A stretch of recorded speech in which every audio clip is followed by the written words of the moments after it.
পরীক্ষার একদিন আগেই চরম সিদ্ধান্ত মাধ্যমিক পরীক্ষার্থীর বাড়ি থেকেই উদ্ধার হয় দেহ। শনিবার বিকেলে এই ঘটনায় শোকের ছায়া নেমে এসেছে বড়োয়ার ডাকবাংলা এলাকায়। মানসিক চাপে এমন ঘটনা বলে অনুমান পরিবারের। জানা গেছে, ডাকবাংলা এলাকার বাসিন্দা ওই মাধ্যমিক পরীক্ষার্থী গত বছর মাধ্যমিকে উত্তীর্ণ হতে পারেনি, তবে এবছর পরীক্ষায় ভালো ফলের প্রস্তুতি নিচ্ছিল। শনিবার বাড়িতে কেউ ছিল না। বিকেলে পরিবারের সদস্যরা দেখতে পান ঘরের মধ্যে ফাঁস লাগিয়ে ঝুলছে ওই কিশোর। পরিবারের দাবি, পরীক্ষা নিয়ে মানসিক অবসাদে এমন ঘটনা ঘটিয়েছে সে। গতবার মাধ্যমিক পরীক্ষা দিয়েছিল, ফেল করেছিল, এবার আবার মাধ্যমিক পরীক্ষা। ওই মাধ্যমিক পরীক্ষার জন্য মাথায় টেনশনের ব্যাপারে। হ্যাঁ হ্যাঁ, না বকাবকি মা কিছু বলেনি, আমি কিছু বলিনি।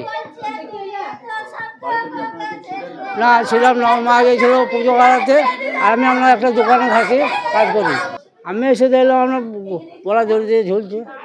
এই গতবার মাধ্যমিকে পাস করতে পারেনি, সেই টেনশনে আবার এই সামনে সোমবার থেকে মাধ্যমিক পরীক্ষা, এই টেনশনে আমার মনে হয় এই অবস্থা করেছে।